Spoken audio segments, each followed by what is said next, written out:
পেরিত অধ্যায় 9:6, পেরিত 9:6, হালেলুয়া।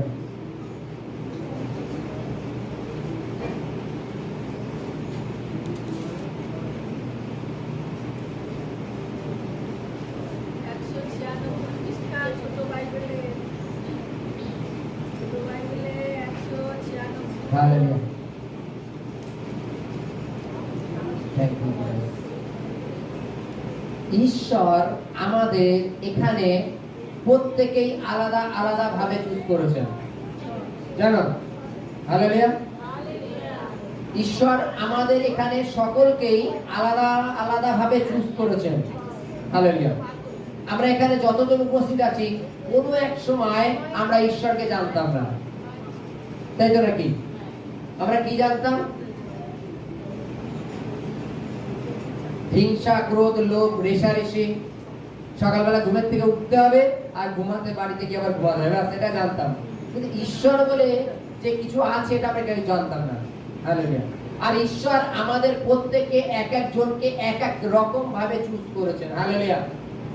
এখন আমরা এই যে ঘটনাটা পড়বো, পেরিত লিখিত সুসমাচার 9:6, হালেলুয়া। পেয়েছি আমরা? পেরিত 9:6, হালেলুয়া। এখানে কি লেখা আছে? কিন্তু ওঠো, নগরে প্রবেশ করো, তোমাকে কি করিতে হইবে তাহা বলা যাইবে। আর তাহার সহপতিকেরা অবাক হইয়া দাঁড়াইয়া রহিল। তাহারা ওই বাণী শুনিল বটে, কিন্তু কাহাকেও দেখিতে পাইল না। পরে শাউল ভূমি হইতে উঠিলেন, কিন্তু চক্ষু মেলিলেন পর কিছুই দেখিতে পারিলেন না। আর তাহারা তাহাকে হস্ত ধরিয়া তাহাকে দশমেশকে লইয়া গেল। আর 3 দিন পর্যন্ত দৃষ্টিহীন ছিলেন এবং কিছুই ভোজন কি পান করিলেন না, হালেলুয়া, হালেলুয়া। আমরা এই ঘটনাটা কি জানি? শাউল বলে একজন লোক ছিলেন, হালেলুয়া, যাকে ঈশ্বর কবুল করেছেন, হালেলুয়া। শাউল কবুল করেছে, হালেলুয়া। এই শাউল ছিল ঈশ্বর বিরোধী। যারা ঈশ্বরের পথে চলে তাদের তাড়নাকারী ছিল, হালেলুয়া। তাদের ধরে ধরে কারাগারে বন্ধ করে দিত, তাদের উপর টর্চার করত, তাদের ঠিকভাবে ঈশ্বরকে ডাকতে দিত না, প্রার্থনা করতে দিত না। বাইবেলে লেখা আছে, সে যখন দশমেশকে যাচ্ছে, রাস্তায় একটা বড় জ্যোতি উপস্থিত হলো। সেই জ্যোতিতে তারা ভূমিতে পড়ে গেল এবং বাইবেলে লেখা আছে তাদের সামনে এত বড় একটা জ্যোতি আসলো, সে জ্যোতির জন্য তারা কিছু চোখেই দেখতে পারেনি। এবং একটা আওয়াজ আসলো যে, শাউল, শাউল, তুমি কেন আমাকে তাড়না করছো? শাউল, শাউল, তুমি কেন আমাকে তাড়না করছো? শাউল এক কথায় উত্তর দিচ্ছে, প্রভু আপনি কে? হালেলুয়া। প্রভু আপনি কে? যীশু খ্রিস্ট বলছেন, যাকে তুমি তাড়না করছো আমি সেই যীশু, হালেলুয়া।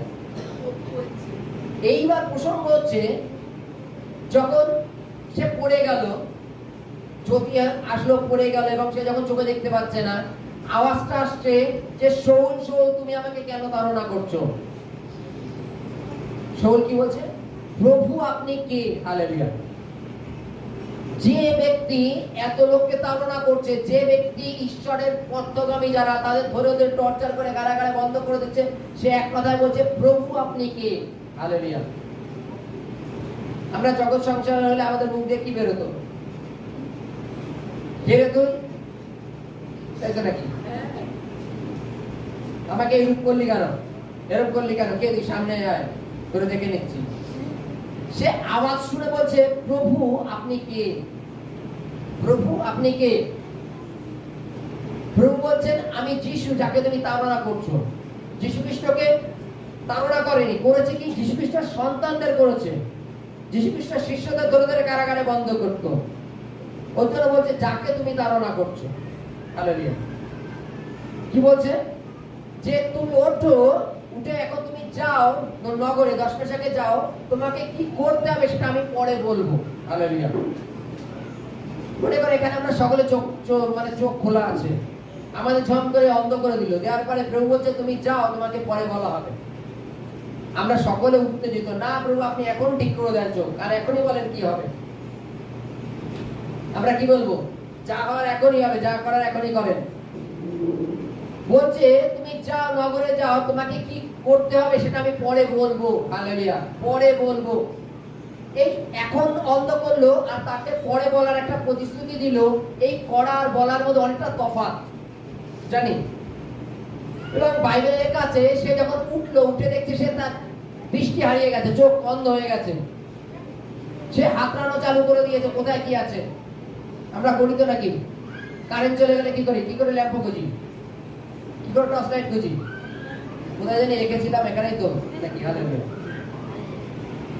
সে এইভাবে খুঁজছে এবং বাইবেলে লেখা আছে তার যে সহ পার্টনার ছিল তারা তাকে ধরে ধরে দর্শনশাকে নিয়ে গেল একটা গিয়ে। বাইবেলে লেখা আছে সেখানে সে 3 দিন অন্ধ, আর 3 দিন ধরে সে অবিরত প্রার্থনা করছে, কিছু খাওয়া দাওয়া পর্যন্ত করেনি। হালেলুয়া। আওয়াজগুলো দেখো, প্রভু বলছে কি করতে হবে আমি তোমাকে বলবো। তুমি যা বন্ধ হয়েছো, তোমার কি করতে হবে আমি তোমাকে বলবো।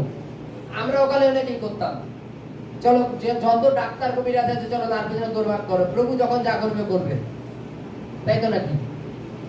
প্রভু যখন যা করবে করবে, চলো ডাক্তার কবিরাজ কোথায় কি আছে ভালো মন্দ গেল। আর প্রভু আমি তোমাকে ধারণা করতাম, তুমি আমাকে শুধরাতে পারতা, তুমি আমাকে অন্ধ করলে কেন? তাই তো? এগুলো আমাদের বক্তৃতা হতো যদি আমাদের এরকম অন্ধ করা যেত, যে প্রভু তুমি আমাকে চেতনা দিতে পারতে, শুধরাতে পারতে, তুমি কেন আমাকে অন্ধ করে দিলে? বাইবেলে লেখা আছে শাউল 3 দিন অন্ধ হয়ে থাকলেন এবং বাইবেলে লেখা আছে 3 দিন তিনি কিছুই খাওয়া দাওয়া করলেন না, কোনো কিছুই করলেন না, অবিরত সে প্রার্থনা করলো। যে যে চোখ ঈশ্বর বন্ধ করেছে সেই চোখ আমার ঈশ্বর খুলে দিন। হালেলুয়া। যিনি আমার দৃষ্টি নিয়েছেন তিনি আমাকে দৃষ্টি ফিরিয়ে দিন। এবং বাইবেলের কাছে কি করতে হবে, তার মানে ঈশ্বর পৌলকে তার কাজে ব্যবহার করতে চায়। কি কাজে ব্যবহার করতে চায় বাইবেলের কাছে তোমাকে বলা যাবে, এবং সেই তার অপেক্ষায় তিনি ছিলেন। এবং আমরা যদি দেখি আমাদের আমাদের কাছে যে বাইবেল আছে তার অর্ধেকের বেশি অধ্যায় পৌলের লেখা। ঈশ্বর তাকে পুরোপুরি ভাবে ব্যবহার করেছেন তার রাজ্যের জন্য। আজকে আমরা যত পুস্তক পড়ি, করন্থীয়, রোমীয়, গালাতীয় যাই পড়ি না কেন, এফেসীয় যাই, সমস্ত পত্রিকায় সেই পৌল লিখেছে ঈশ্বর তাকে এই কাজেই ব্যবহার করেছেন। আজকে তদানুসারে এখানে আমরা হয়তো সকলেই কোনো না কোনো সমস্যা নিয়ে আজকে প্রভুকে চিনেছি, কোনো না কোনো সমস্যা নিয়ে আজকে প্রভুর দরবারে এসেছি। হালেলুয়া। আজকে তদানুসারে ঈশ্বর আমাদেরও ব্যবহার করতে চান। ঈশ্বর আমাদেরও ব্যবহার করতে চান। আমাদের তিনি কখন কাকে কিভাবে ব্যবহার করবে তিনি জানেন। তুমি শুধু দৃষ্টি, ভরসা, বিশ্বাস, ঈশ্বর সদা উপরে রাখো। Hallelujah, hallelujah, hallelujah.